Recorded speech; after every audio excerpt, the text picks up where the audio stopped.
Hey everybody, this is Alex Merced from alexmercedcoder.com, and this video is going to be about Angular 9, 10 bindings, in the sense that there's different ways of binding data in a Angular project. Okay, and I've talked about them in my other intro videos, so if you haven't seen my intro videos to Angular, head over to devnursery.com, find the Angular playlist, and start with that.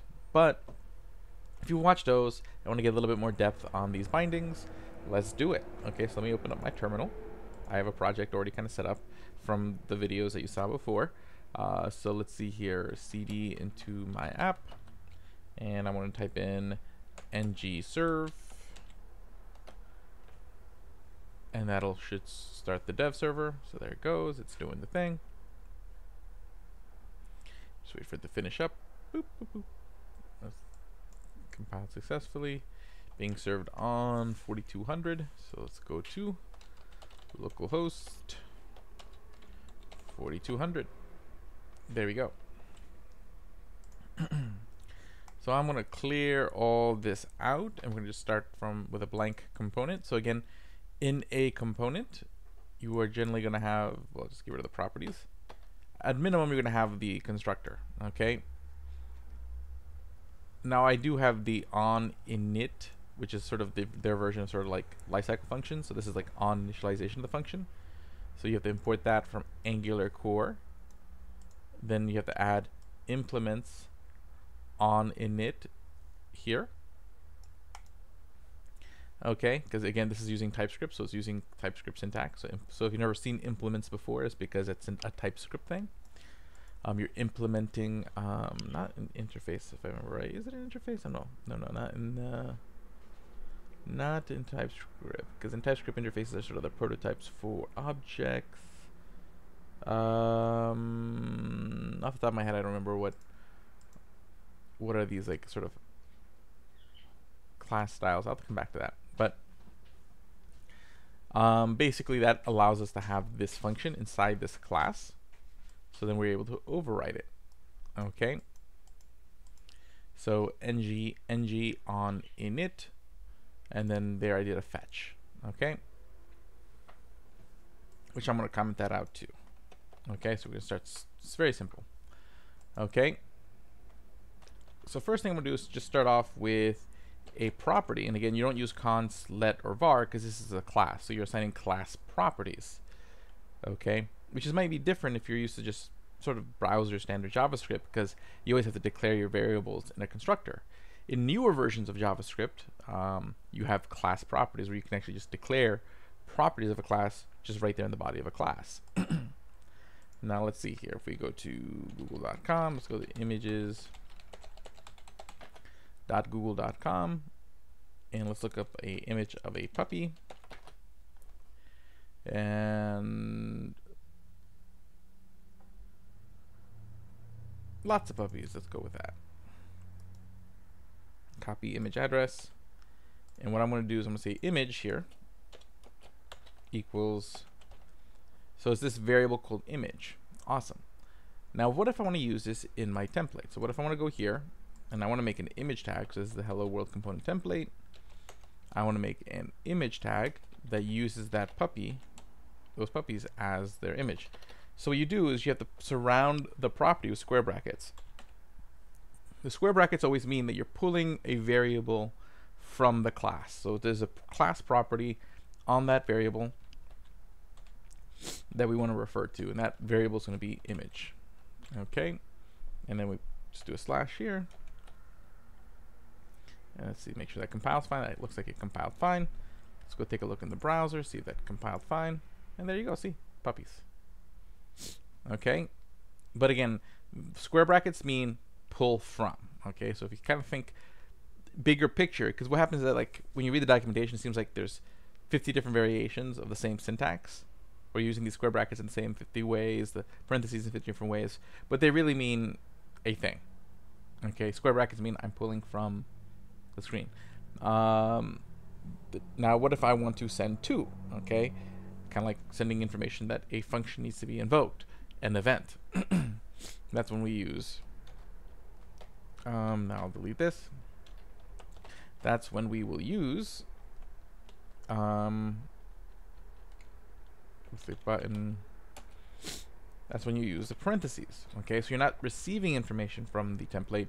You're sending directions to the class, the component class. So I'm saying, hey, when the component is, let's make a number here. Let's make a property called count that equals 0.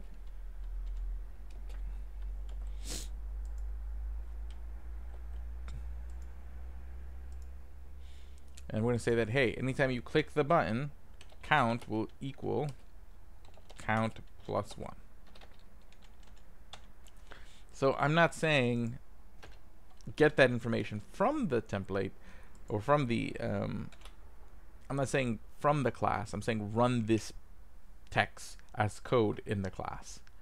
So in that case, if we want to interpolate that count variable into our template, then that would just be the double curly brackets. So this will show the count on the button. So if I go back over here, see, we see the count with the 0. If I click on it, see, it's running that operation every time. So I could specify a function. I could create a function that does the same thing. So I could go over here after the constructor, create a message called a function called add, and add is going to return nothing. So we have to type it as void because again, this is TypeScript, so we got to type things. Okay, and void, and this is just going to say count equals count plus 1. But I'm in the class now, so I have to use the keyword this because I have to refer to this class's count. Okay, this is implied when you're in the template. So now if I go over here, I can swap this out with add. And here I do need the parentheses, so it's not like React where you just have to put the variable name, because you're not passing it the value, the function as a value for it to be invoked later. You're actually giving direction saying invoke this function on the class now when this happens. Like you're saying run this command at the moment of the click. So it's a little bit of different thought process. Okay, with that, let's go back to our screen here and now see if it still works. And it still works, okay, except now, instead of just describing the action to happen, I wrapped it in a function that's being invoked when the button clicks. Okay, so again, the parentheses is really sending this to the class to then be run in the context of the component class. So the parentheses are really you're sending information out. The square brackets are you're taking information in. So when you have two-way binding, so let's say we have an input, okay, and then I'm going to have, and then we use this ng model. The ng model directive just basically means two-way binding, meaning when and the form updates, update the class, but if the class changes, update the form. Okay, two-way binding. So that makes sense, right? We're receiving and sending the data. Two-way binding. Okay, kind of makes sense. Okay, equals let's say form. Okay, it's gonna be type equals text.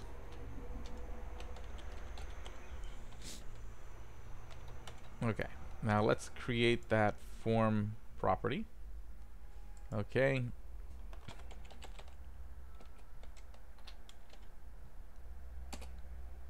Form property, which will be an empty string to start out with.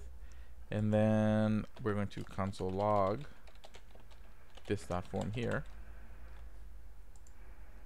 Let's see what's complaining about. Occurs in template, component, Hollywood, ng model.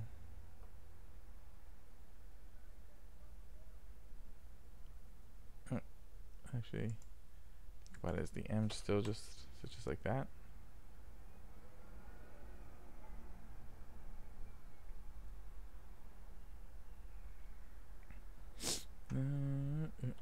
Okay, let's do a quick lookup. ng model angular 10.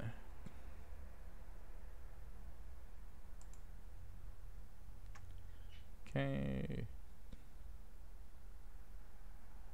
Just need to see a snippet. Give me a snippet. There we go. So that's kind of how I have it. ng model equals name.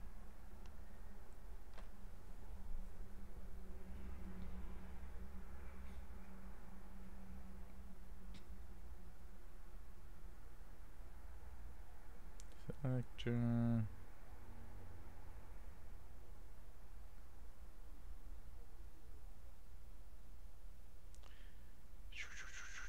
Just seeing if there's anything I'm missing. So it's connecting this to name. So this dot name here.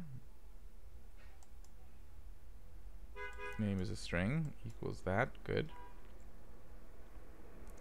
This dot name is Nancy. Yep. Okay, so that looks like it should work.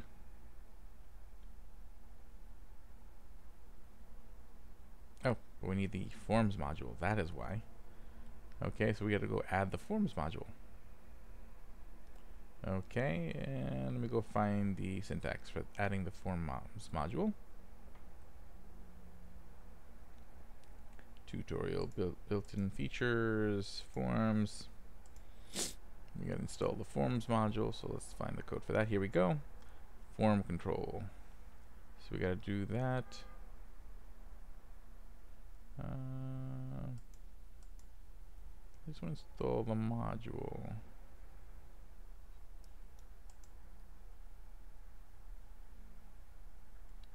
Where is the module?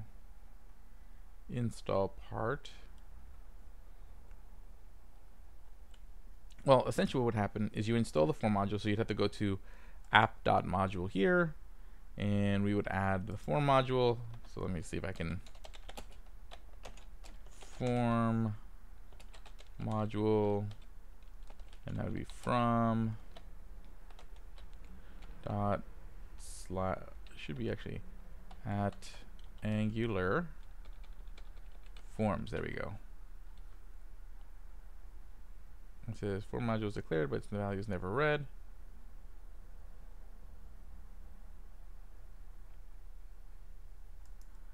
Okay, maybe I'm looking at the wrong one. No, that's basically what it has, so that's got to be it.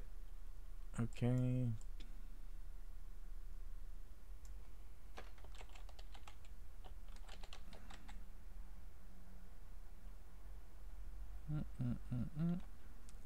Has no default export.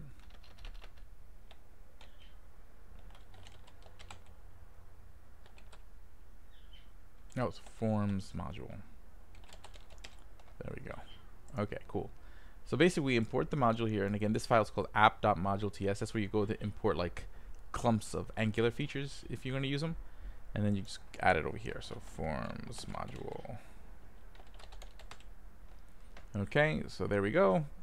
That makes the forms module available. So let me go back to my template here, ng model, and that is an uppercase M. So now this should all, there it is, compiled successfully. Good. Okay, and I just want to make sure to do one thing here. I want to do this dot form equals cheese, just to show the two-way binding.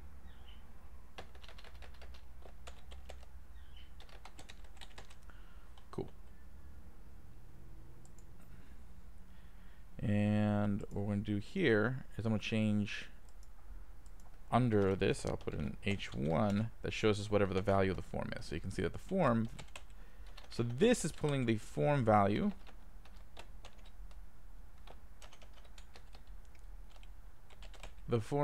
from the class.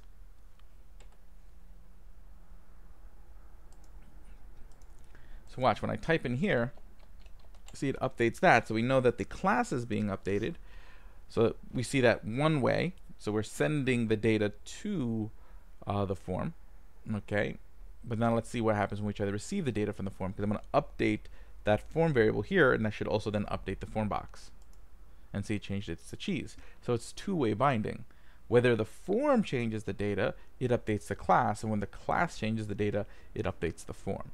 It goes both ways. So again, when I type in the form, it updates, but then when I click here and the function changes the value in the class, it also updates the form. So that's cool.